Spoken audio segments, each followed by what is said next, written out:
कुछ लोग जिंदगी से जाते नहीं हैं, बस वो धीरे धीरे कम हो जाते हैं। पहले रोज बात होती थी, फिर हफ्ते में, फिर महीने में, और फिर एक दिन सिर्फ बर्थडे विशेस रह जाती हैं।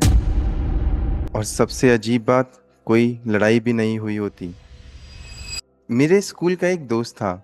हम इतने क्लोज थे कि लोग हमें हमारे नाम से नहीं, पेर में बुलाते थे। हम दोनों को एक दूसरे का हर सीक्रेट पता था, हर स्ट्रगल पता था और हर प्लान पता था। फिर कॉलेज आया, जॉब आई, रिस्पॉन्सिबिलिटीज आई और धीरे धीरे कॉन्वर्सेशंस कम होती गई। और एक दिन मुझे रियलाइज हुआ कि मुझे उसकी लाइफ के बारे में कुछ पता ही नहीं है और उसे मेरी लाइफ के बारे में भी नहीं। और यही अडल्टहुड का एक सच है। हर फ्रेंडशिप बिट्रेयल की वजह से खत्म नहीं होती। कई फ्रेंडशिप्स ग्रोथ की वजह से खत्म होती है, कई प्रायोरिटीज की वजह से खत्म होती है, कई डायरेक्शन की वजह से खत्म होती है और कभी कभी बस लाइफ की वजह से। Not every friendship ends with an argument, some ends with distance.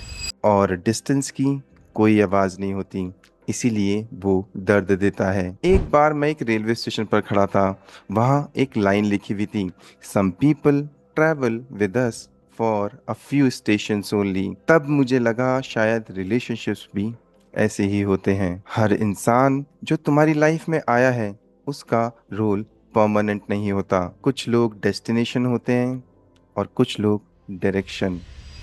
हम दोस्तों को लूज करने से ज्यादा अपनी मेमोरीज को लूज करने से डरते हैं, क्योंकि उनके साथ हमारा एक वर्जन जुड़ा होता है। एक ऐसा वर्जन जो हंसता था, मस्ती करता था और सपने देखता था। Sometimes you don't miss the person, you just miss who you were with them.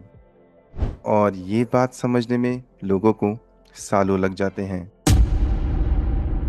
अगर आज कोई दोस्त तुमसे दूर हो गया है, तो जरूरी नहीं है कि वो बुरा इंसान था, और ये भी जरूरी नहीं है कि तुम गलत थे। हो सकता है बस उसकी जर्नी और तुम्हारी जर्नी अलग हो गई हो। और कुछ लोग हमारी जिंदगी में रहने के लिए नहीं आते हैं, वो हमें कुछ सिखाने आते हैं। Some people are just the chapters, not the whole book. Comment में सिर्फ एक वर्ड लिखो, फ्रेंड। और अगर पॉसिबल हो तो आज अपने एक पुराने दोस्त को मैसेज जरूर करना और लिखना, भाई याद आ गया तू, या याद आ गई तू। Thank you for watching. I will see you in another video.